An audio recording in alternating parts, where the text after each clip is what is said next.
This is a journey into a world of mystery and deceit, a fantastical place full of UFOs, strange encounters, and stories of alien abduction. My name is Nick Cook. I work for Jane's Information Group, which has reported on defense issues since 1898.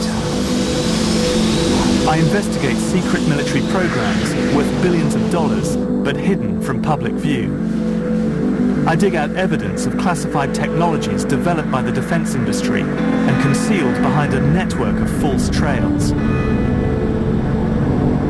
It's my job to find out what really has been flying through our airspace. So from time to time, I examine sighting evidence of unidentified flying objects. Do these sightings offer evidence of top-secret military and defense technology, or do they hold clues to something more mysterious? This world is normally off-limits for a journalist. But I want to discover for myself what is real and what is not.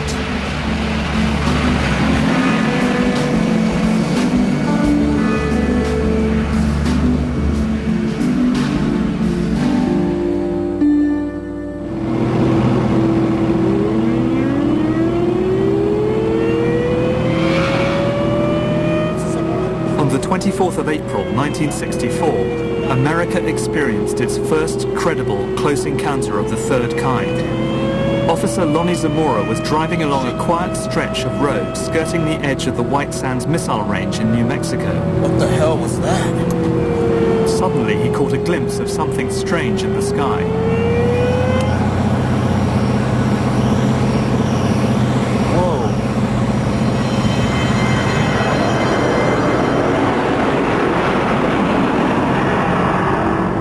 Left the road and set off for the desert, following the craft.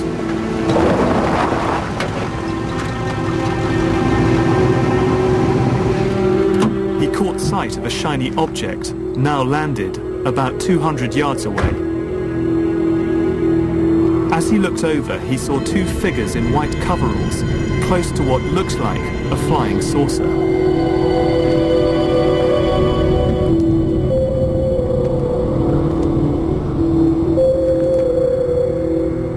Suddenly, without warning, the craft took off and headed straight for him.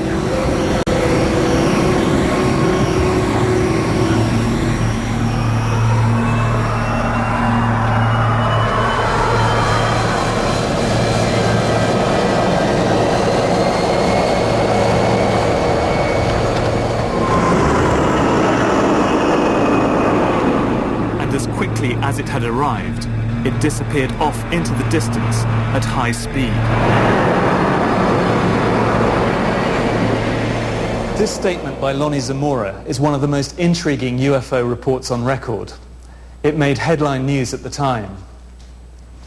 Everyone acknowledged that Zamora was a first-class witness, a police officer, a man not prone to exaggeration. The Zamora case remains one of a handful of unexplained sightings in Project Blue Book. When investigators arrived at the scene, they found an impression in the soil surrounded by burnt brushwood. Zamora was so distraught that he insisted on seeing a priest before handing in his report. The US Air Force was under pressure to explain what had actually landed. But there is one man who claims he knows what Lonnie Zamora saw. Duke Gildenberg ran Cold War spy programs out of White Sands Missile Range and had access to top-secret flight logs at the time. That very same day, we had a mission scheduled for the Surveyor unmanned spacecraft that was going to be attached to a small helicopter and then flown all around the range by contractors sampling lava and that kind of thing, which they might see on the moon. On board was the pilot, and then there was an engineer, and they were both in white coveralls. So to us, that identified it almost perfectly. It's too much of a coincidence. Two guys in white coveralls. They were doing the mission anyway. And then the sampler, which left a print in the dirt that was identical to what it later left in the moon. I'm not at all convinced by Gildenberg's explanation. Zamora was a trained police officer, and I'm sure would have known the difference between a helicopter and a flying saucer. To try and make sense of what Zamora saw, we need to go back to the U-2 spy plane and to an event that shook the world on May the 1st, 1960.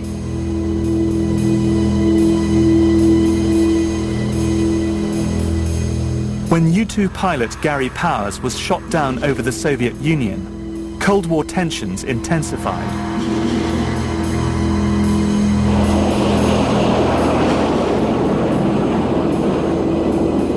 The wreckage of his spy plane was put on public display in Moscow. This was a huge propaganda coup for Khrushchev, and it signaled the end of the U-2's covert life. It was understood very early in the U-2 program that it wouldn't be able to fly safely over the most denied areas of the Soviet Union forever. Best it was given a few years. In fact, it flew operationally for just about 4 years, which was longer than anybody expected, before one of the aircraft was shot down. The CIA launched an effort to produce a more workable aircraft with similar or better performance, and one that would be so fast and so high flying that even the best missile technology that anybody could be looking at in those days would have a very hard time hitting it. Richard Bissell was head of the CIA's overflight program between 1956 and 1960, set up to monitor the USSR at the height of the Cold War. He was the man who was given the job of replacing the U-2, and he had a radical idea about how to do it. We see here that he's urging his technical department to design a new aircraft for reconnaissance missions over Russia. According to Bissell, who had a very good grasp of the technological challenges, the optimal shape for that vehicle would be saucer-shaped. The Avrocar, which appears for all the world to be a flying disc. It wasn't just Bissell who had flying saucers on his mind. Just across the border, Avro, a Canadian-based company, had recruited talented British aerospace designer John Frost to work on a flying saucer. Frost was a visionary, and under his leadership, the company began experimenting with disc-shaped craft.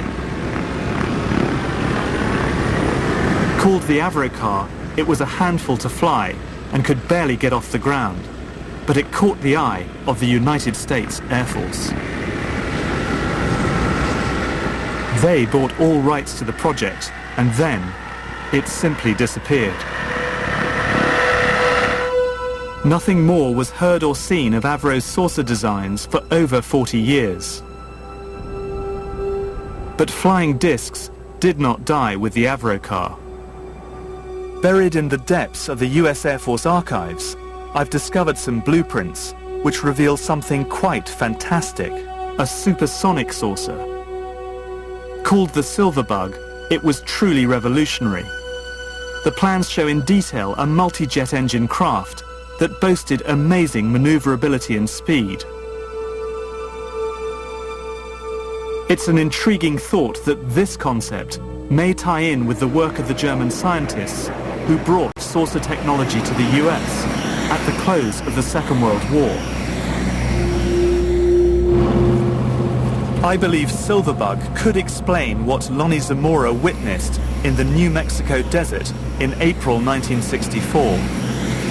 His description of a silver disc-shaped object appears to fit the Silverbug profile. It's clear that a host of covert technologies were being developed by the Air Force during the 1960s. Some of the strange UFO sightings might be explained by activities at a secret base here in Nevada. So secret that according to the Pentagon, it still doesn't officially exist. From a defense journalist standpoint, it doesn't get any stranger than this. Just behind me there is Nellis Air Force Base, Nellis is at the southernmost tip of the Nellis Air Force Range, a closed-off area, totally barred to the public, that's about the size of Switzerland. And nestling within the Nellis Air Force Range is Area 51, the world's most secret Air Force base. When Richard Bissell of the CIA urged his designers to think out of the box, this is where their imaginations ran wild.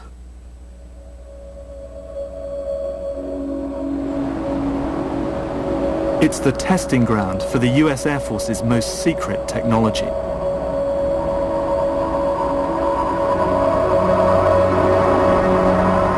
When the U-2's covert life ended, this is what Bissell's designers came up with.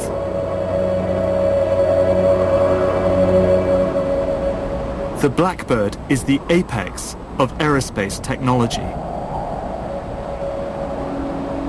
When the forerunner of this aircraft first flew, the CIA's A-12, in 1962, from Groom Lake, otherwise known as Area 51 in Nevada, its mission and the aircraft itself was super black. That is to say, it was a super classified aircraft.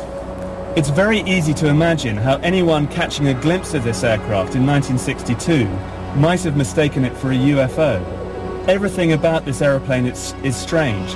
It's black, its shape is extraordinary, and its speed, of course, in excess of Mach 3, that's 3 times the speed of sound, would have made it one of the most extraordinary sights that anyone could have seen at that time.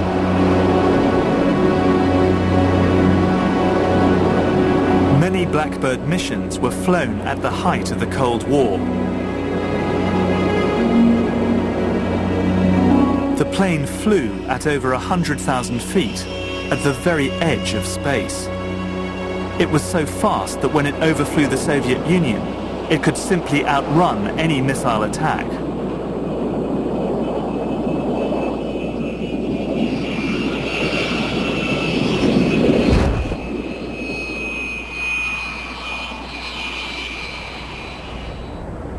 But it wasn't so much American spy planes that were worrying the Russians.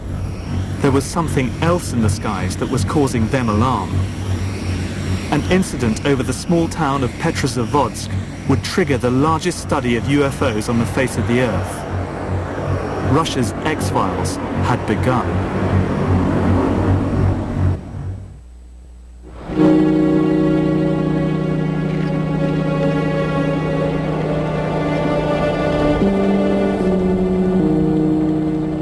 On September the 20th, 1977, high over the Russian town of Petrozavodsk, a group of soldiers were on routine maneuvers.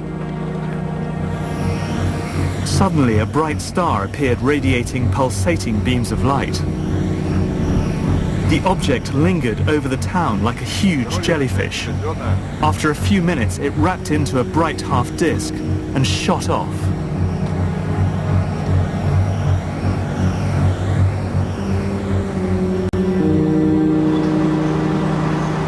Of the event reached the Kremlin. And Yuri Andropov, head of the KGB, gave an extraordinary order that the entire Soviet army should watch the skies for unidentified flying objects.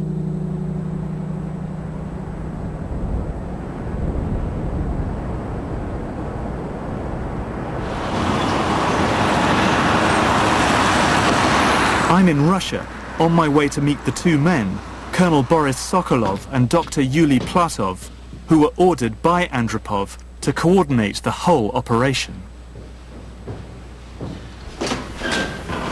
Oh, Colonel Sokolov. Nick Cook. Yuri. Hello.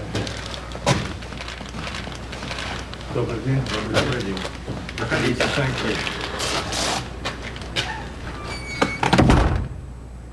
At that time, the army had a total of 7.5 million serving personnel, stationed across the whole of the Soviet Union, which comprised a sixth of the world land mass. The army controlled the monitoring of these abnormal events. In the beginning, these reports were numerous. Literally, every week there was someone who had seen a dish landing with somebody coming out of it. Even when a sighting was not considered sensitive, it was still stamped top secret. Буквально каждую неделю кто-нибудь, так сказать, видел там.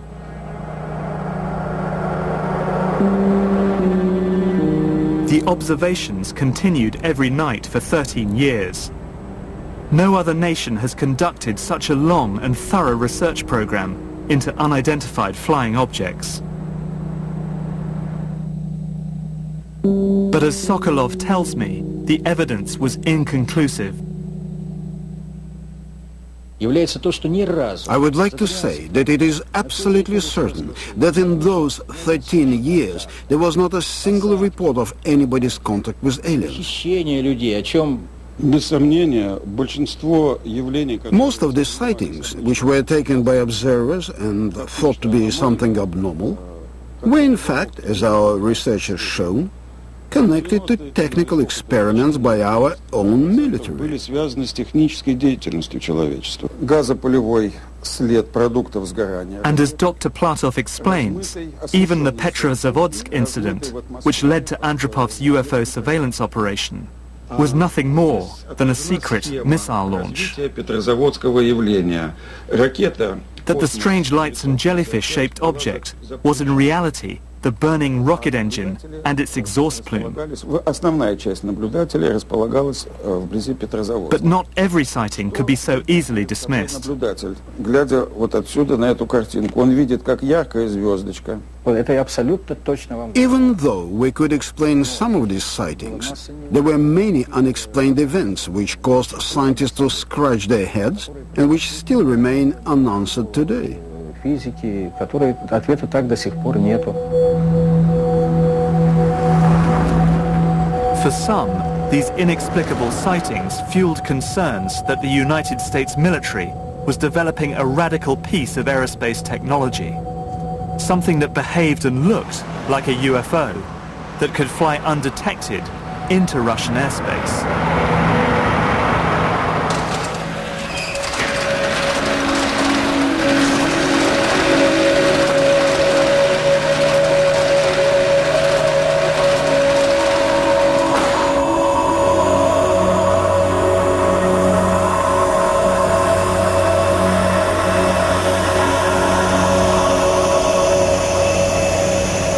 The Russian fears were well-founded.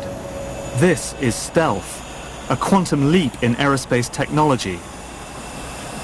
The Americans had built an invisible plane. If you took one or two looks at that airplane and you saw how strange the shape was, it wouldn't take you very long to figure out that they were aiming at a very, very low level of radar cross-section. What was done with the first real stealth program was to produce something that had the radar signature of a small shotgun pellet or perhaps maybe a small bird.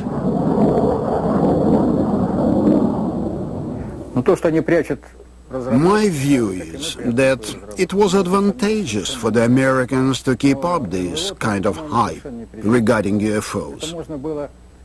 We guessed it was policy to conduct a campaign of misinformation as far as the general public was concerned. Stealth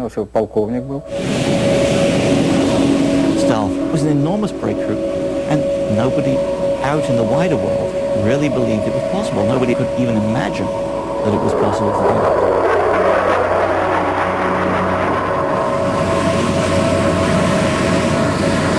The Americans had won the technological race. Stealth was a decisive instrument in the Cold War. Secrecy was vital, and the US were able to hide the existence of stealth from Soviet surveillance for more than 10 years between 1977 and 1988.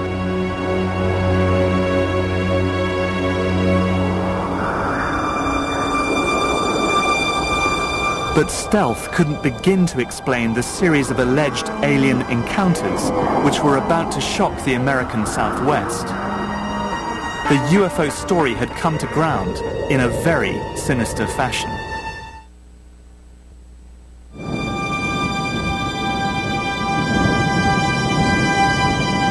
This is New Mexico, an area that has witnessed UFO sightings since the 1940s. But in the early 70s, a series of horrific events took these sightings to another level, when aliens appeared to be attacking cattle. Ranchers began to find livestock with terrible injuries lying dead on their grazing plains. The rectum had been partially removed. The eyes were bulging out. I was horrified at the thought of what could do this in broad daylight. I really did believe something strange was going on. We had one up north where we believed the animal was paralyzed and was alive when it was being mutilated. I'm on my way to meet Edmund Gomez, a cattle rancher from Dulce, New Mexico, a town close to Los Alamos, where the atomic bomb was developed.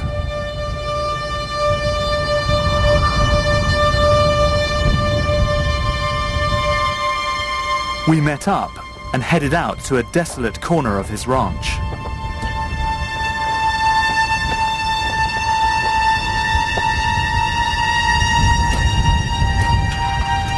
Where are we going? Where are you taking me to? I'm taking you to our animal graveyard. Normally we would bury carcasses that would die from disease or from natural causes, but during the cattle mutilations that we had, we never buried any of the animals, so in case we ever needed any body parts, you know, in the future, especially the bones. The mutilations themselves took place over quite a time period, didn't they? Yes, they on our ranches from 1976 through 1982, approximately. When you found a mutilated cow, typically what kind of wounds would you find on the animal? The rectum had been cored out, the lower lip had been removed, and the reproductive tract also had been removed. The organs that were removed precisely without spilling of any blood, and it was very, very neatly done. Many of the ranchers believed the cattle mutilations were the result of UFOs, that aliens were dissecting the animals for experimentation. Usually when you find an animal that dies of a disease or natural causes, the scavengers will attack the animal and attack the fleshy parts that they can, you know, that are easy to tear into. And this was not torn flesh. But for Gomez, there were other clues. We saw this light kind of flying over our pastures, and all of a sudden it kind of just came to a standstill. It looked like it was saucer-shaped, but had two decks, and had two sets of lights on it, flashing one on top and one down towards the bottom. You know, when you look at them, you know, you think, well, gosh, that looks like the typical flying saucer. When all of a sudden the lights inside the cockpit of this vehicle went on, and when the lights went on, I could see the props of a chopper. And as Gomez tells me, he has his own theories about the fate of the targeted animals. They would put ropes or chains around the legs of the animal and lift them up and haul them off somewhere. Do their thing, come back, bring them back, and not lay them down, but drop them, because we found several animals that had broken legs, broken backs, broken hips, and so forth. And why dump the cow, you know, leave the carcass here?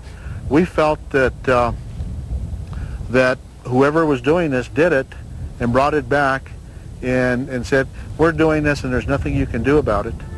There were a lot of consistencies with the way that they were harvesting these animals.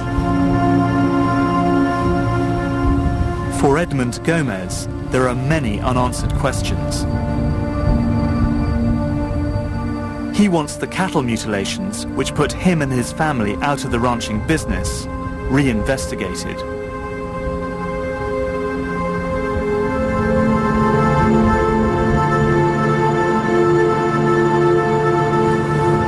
Well, I think Gomez's hunch that this was from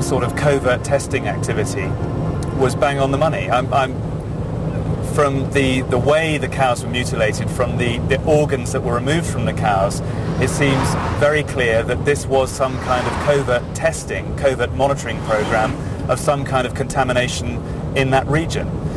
It also seems very clear that someone is trying to put in some kind of linkage between this mutilation activity and UFOs, trying to dress helicopters up, for instance, to make them look like UFOs in an area where people are very superstitious, very fearful of things they don't understand.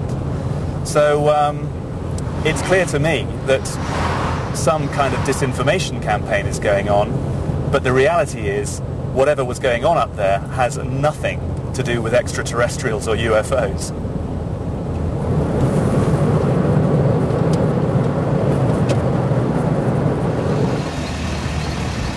In the alien encounters I have examined so far, military and defense technologies seem to be at the heart of what's going on.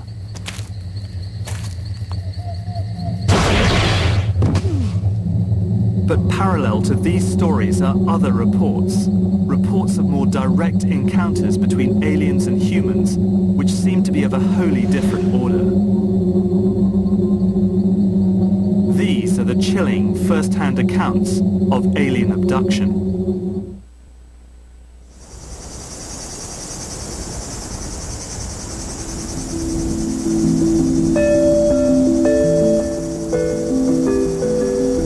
The most challenging aspect of the UFO phenomenon is alien abduction. Throughout the 80s and 90s, stories of abduction swept across the US. Over 2 million Americans claim to have been taken by aliens. These stories followed a pattern.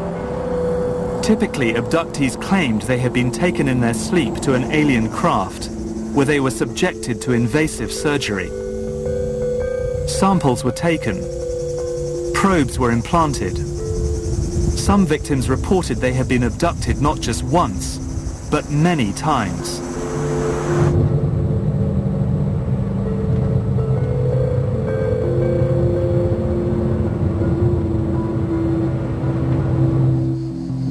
I've come to meet Travis Walton. He was the first alien abductee of this epidemic, and his story, which was widely reported, had a powerful effect on the public imagination.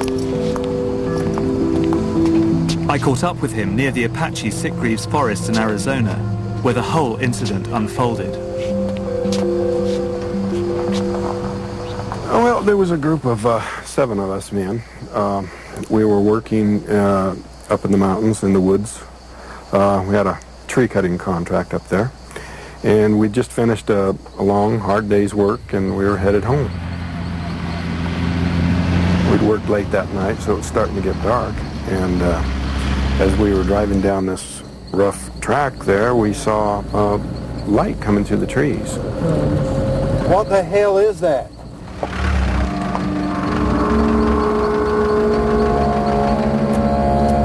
Man, what the hell are you doing? Come back! Travis! Back then, you know, I was a kind of a wild sort of a guy. You know, I was showing off, you know. It was stupid.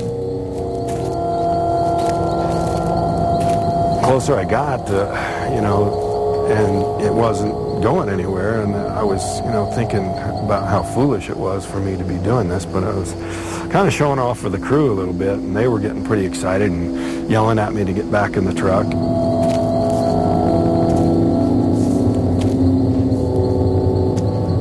When I got up to it and I was standing there looking up at it, the sound suddenly got louder and it started to move, and it was making this sort of a rocking motion. And right at that instant, something hit me.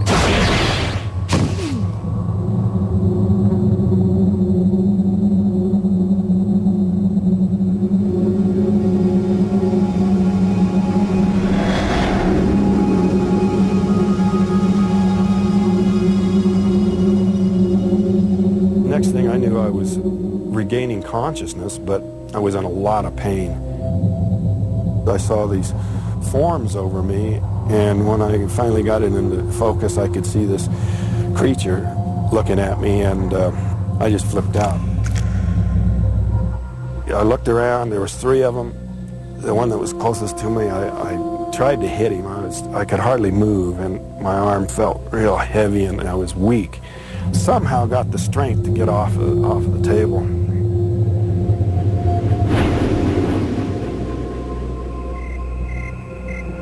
Several nights later, Travis Walton reappeared, dazed and confused. I didn't know how much time had gone by. There's something in the conversation, made that apparent to them. He said, "Hey, feel your face," and I felt, and I had this, week's growth of beard, and I was just totally shocked by this. So you've been gone 5 days. I had enough trouble just dealing with the reality of this incredible thing that had happened to me. It was just so hard to explain what I'd been through, and there was nobody to relate to. And 29 years ago, there was nobody to turn to, and I was just on my own.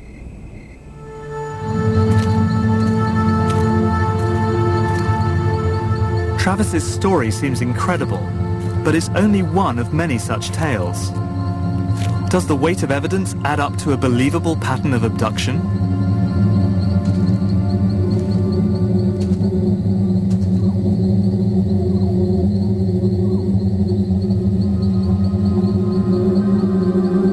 Anthropologist Charles Ziegler has studied many abductee testimonies.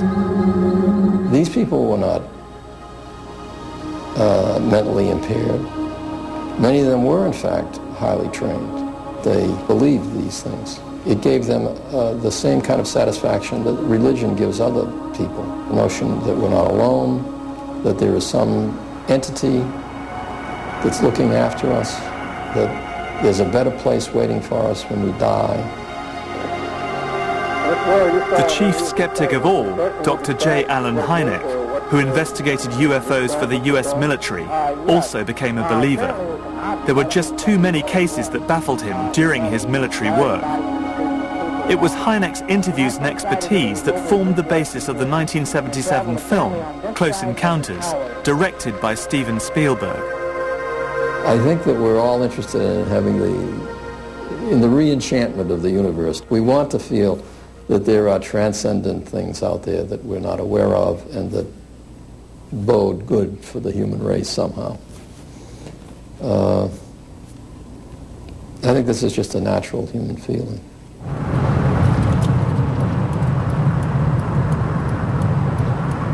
But what really fascinates me as a defense journalist is that you are as likely to find believers in UFOs among the higher reaches of the aerospace industry as you are in Hollywood. This is a report into future technology commissioned in 1968 by McDonnell Douglas, which I received via contact with connections to the company. It takes the existence of UFOs seriously. It recommends using UFOs and copying their design in order to make the next quantum leap into aerospace technology.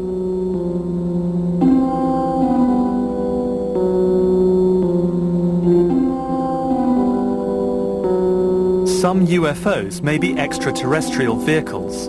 They certainly have not been proven otherwise. The existence of extraterrestrial vehicles indicates vehicles can be built which would have capabilities quite useful to McDonnell Douglas Corporation.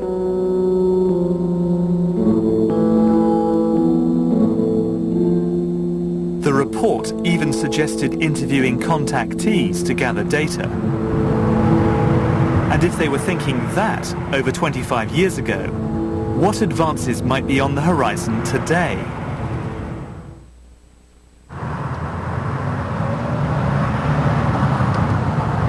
What I've learned during this journey is that UFOs have had a powerful impact on our real-world activities for more than 60 years. And they continue to inspire us today.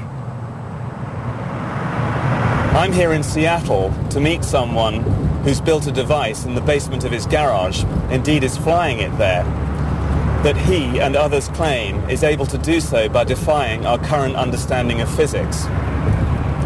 As unlikely as it sounds, I'm wondering whether what I'm about to witness may just be our first small step towards the stars.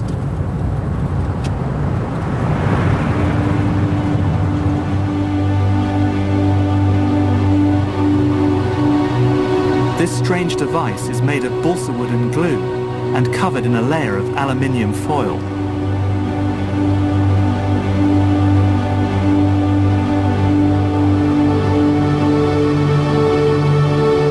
It's connected to the mains electricity and is tethered to a device that steps up the power to over 50,000 volts. As the lifter's inventor, Tim Ventura, winds up the mains, the airframe buzzes with electrical activity.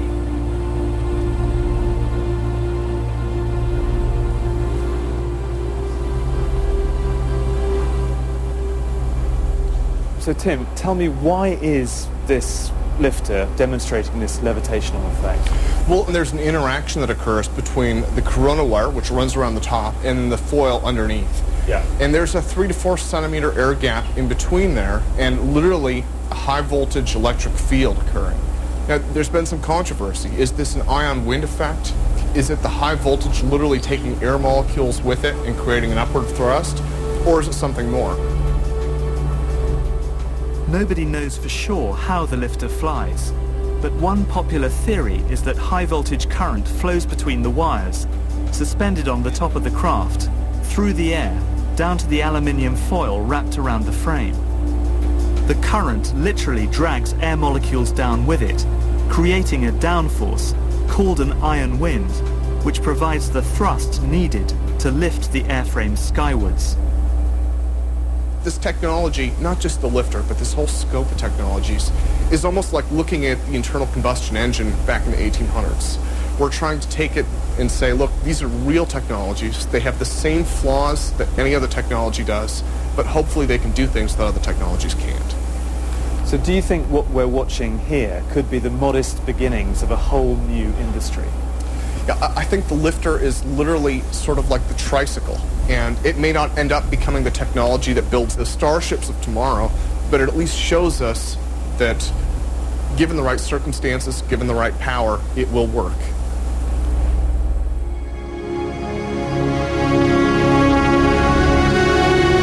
So what is the truth about UFOs? To me, the story of successive attempts to develop radically new forms of flight, conducted under the strictest secrecy, is inextricably bound up with our relationship with UFOs over the last 60 years. Whether it was Allied pilots buzzed by strange balls of fire in 1942, or the Roswell incident 5 years later, there is a strong case to be made that secret military technology offers a convincing explanation for many UFO stories.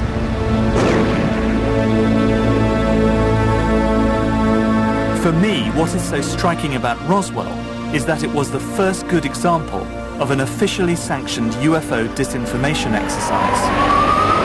It showed the CIA that UFOs could provide perfect cover for their Cold War activities.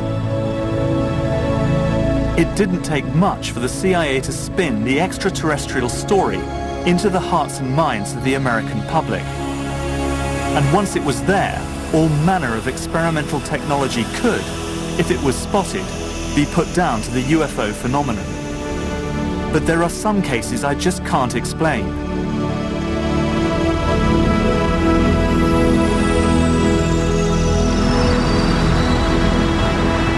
The sightings of UFOs over Capitol Hill in 1952 remain baffling, and navigator Tom Hanley's aerial encounter is testimony to the possibility we are not alone. What is certain is that real-world UFOs, the man-made ones, continue to develop. In 2003, a series of sonic booms were heard exploding across California and Nevada. Something was in the sky that could be heard and felt, but not seen. Some informed observers, and I'm one of them, believe it was an aircraft traveling at several thousand miles per hour. A secret project known as Aurora. There is no trace of Aurora's physical existence, no evidence of government spending on its development or deployment. But there are tantalizing images that point to its existence. Pictures, for example, like this one. It shows a donut-shaped exhaust pattern, a sign perhaps that Aurora makes use of something called a pulse detonation wave engine.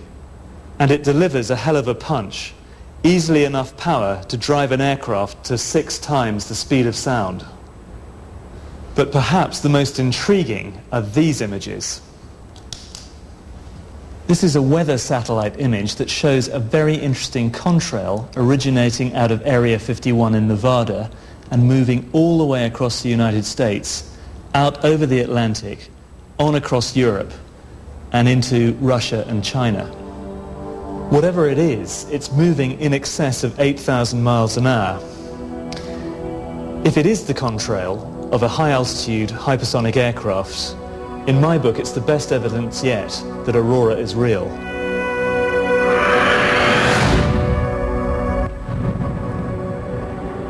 And Aurora's flights will probably give birth to a new wave of UFO sightings. Because whether aliens exist or not, many of us want to believe in them. Perhaps the only way we will ever find out for sure is if we make the leap into deep space ourselves. That day may come sooner than we expect.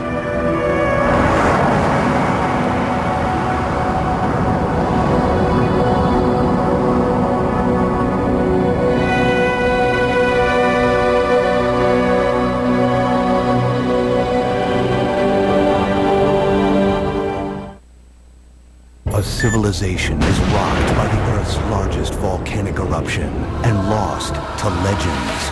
Now, teams of investigators use cutting-edge technology and reveal the hidden secrets to the most famous of all lost worlds. Atlantis, next, only on the History Channel.